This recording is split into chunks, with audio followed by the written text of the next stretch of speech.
Hammer Film Productions has etched its name with blood, and Dracula Has Risen from the Grave is a testament to the studio's prowess in the genre. Released in 1968, this iconic film continues the legacy of Hammer's Dracula series with atmospheric brilliance, captivating performances, and a potent blend of horror and sensuality. One of the film's standout features is the direction by Freddie Francis, who skillfully weaves a tapestry of tension and dread throughout the narrative. The film opens with a boy discovering blood dripping from a bell as he calls a priest for assistance. We then see that it was one of Dracula's victims crammed inside of the church bell. Since this scene takes place while Dracula was still alive, we have to assume that this took place somewhere during the events of Dracula Prince of Darkness. After a year has passed, the priest who in this film who is left unnamed, played by Ewen, is still shocked by what has happened and now has lost faith, and says that Dracula's castle is evil. It's as they say, Monseigneur. The castle is still evil. You can feel it. A Monseigneur named Ernest Mueller, played by Rupert Davies, arrives to the village and is in disbelief of the Count's presence of evil. But the evil is still there. We can feel it in the shadow, even in the church. There is no evil in the house of God. In an attempt to calm the village people and have the priest reclaim his faith, the Monseigneur exorcises Dracula's castle, setting the stage for a tale of resurrection and revenge. When we see Dracula in this film, he is still trapped under the ice from the ending of Dracula Prince of Darkness. After the Monseigneur has placed a golden cross on Dracula's castle, the priest falls and bangs his head on the ice, causing it to crack open and his blood trail on Dracula's lips. This is enough to cause Dracula to become resurrected and now has the priest under his control. Who has done this thing? Who has done this thing? Christopher Lee, of course, reprises his role as Count Dracula. His commanding presence dominates the screen yet again, making him one of the most memorable cinematic Draculas to date. However, after Dracula Prince of Darkness, Christopher Lee didn't want to continue playing the role. I turned down all but the first two. There was a gap of 7 or 8 years between the first and the second, in which I didn't speak at all. Then I made whatever it was, 4 more, I think, 3 or 4 more, I can't remember, over the years. Every single one of those stories I turned down and said, no, I will not do it.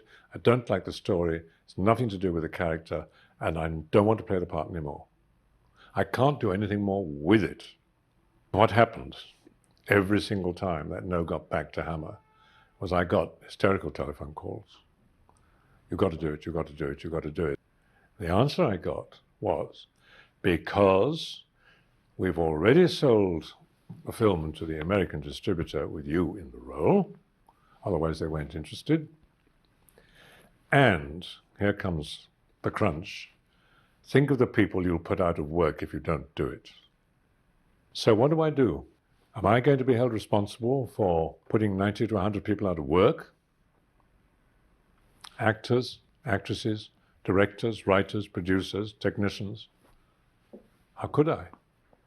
So I did them. And that is the only reason why. It certainly wasn't for money. Even though Lee didn't care for Hammer's depiction of the character at this point, he still gave it his all and delivers 100% as he always does, as he's a master of his craft. The supporting cast also delivers commendable performances. Rupert Davies as the Monseigneur brings a stoic determination to his role, torn between his duty to vanquish evil and the moral complexities it entails. Veronica Carlson as Maria Mueller adds a touch of vulnerability, and her chemistry with Barry Andrews, who plays Paul, the film's protagonist, provides a compelling emotional anchor amidst the supernatural turmoil. Now, Paul I find to be a very interesting and a fresh new take on a Hammer horror side character. Paul is an atheist, so it's harder for him to battle Count Dracula. I'm an atheist, sir. I beg your pardon. It's my own opinion, sir. And you come here to my house, speaking this blasphemy? In one scene, he attempts to put an end to Dracula's reign of terror as he stakes him through the heart. The priest then tells Paul to pray, but he can't because he doesn't believe in God. Pray! You must pray! I can't! You must, or he won't die. You pray, you're a priest. You pray, you pray. Paul Carlson's journey in Dracula Has Risen from the Grave is one of personal growth and self-discovery as he navigates the thin line between skepticism and the supernatural, ultimately emerging as a changed man.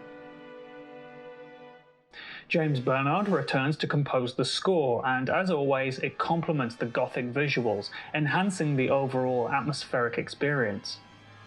Dracula Has Risen from the Grave stands out not only for its compelling narrative and stellar performances, but also for its visual flair. The cinematography captures the eerie beauty of Dracula's lair, juxtaposing it with the quaint village below, creating a stark contrast between the supernatural and the mundane. And of course, like every other Hammer Dracula movie, the vampire must meet its demise. So in this movie, Dracula meets his demise in a dramatic and climactic confrontation. Under the Count's control, Maria is ordered to remove the golden cross from the castle doors that the Monsignor placed when exercising the castle. She removes it and throws it down below where it lands upright. After she does this, Paul catches up with Dracula and Maria.